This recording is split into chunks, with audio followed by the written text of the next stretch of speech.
Hi friends, welcome to my channel.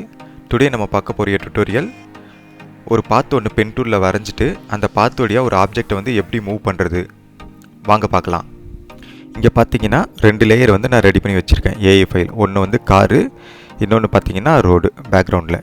இப்போது நான் 2 லேயரும் lock பண்ணிக்கிட்டேன். இப்போ வந்து பென் டூல் மூலமா நான் வந்து என்ன பண்ண போகிறேன், ஒரு புதுசாக ஒரு பாத் ஒன்று போட போகிறேன்.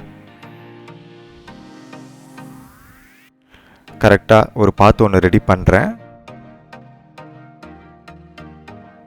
இப்போது இந்த பாத்து வரைஞ்சிட்டு இப்போ நான் என்ன பண்ண போகிறேன், இந்த ஷேப் லேயரில் போயிட்டு உள்ளே போனீங்கன்னாக்கா இதில் வந்து ஷேப் பாத்து 1ன்னு இருக்கும். இவனை வந்து நான் காப்பி பண்ணிக்கிறேன். காப்பி பண்ணிவிட்டு நம்மளோட இந்த காருன்ற ஏஐ அதுக்குள்ளே போனீங்கன்னாக்கா பொசிஷனில் இவனை வந்து நான் வந்து பேஸ்ட் பண்ணிக்கிறேன்.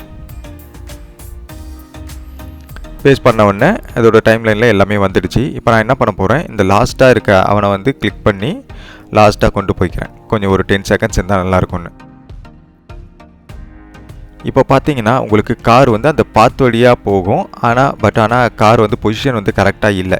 இப்போ நான் என்ன பண்ண போகிறேன், ஃபஸ்ட்டு இதுக்கு ஒரே ஒரு செட்டிங் ஒன்று பண்ணிவிட்டு அதுக்கப்புறம் ஆங்கிள் வந்து மாற்ற போகிறேன். ஃபஸ்ட்டு நான் என்ன பண்ணுவேன், அந்த காரை செலக்ட் பண்ணிக்கிட்டு லேயரில் போயிட்டு ட்ரான்ஸ்ஃபார்மில் ஆட்டோ ஓரியண்ட்டில் போயிட்டு ஓரியண்ட் அலாங் பாத் இவனை கொடுத்துக்கிறேன்.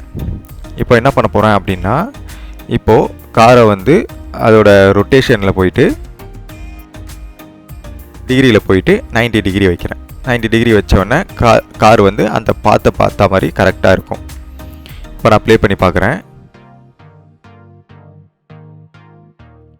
உங்களுக்கு வந்து கரெக்டாக அந்த பாத்தில் கரெக்டாக இந்த கார் வந்து போகும்.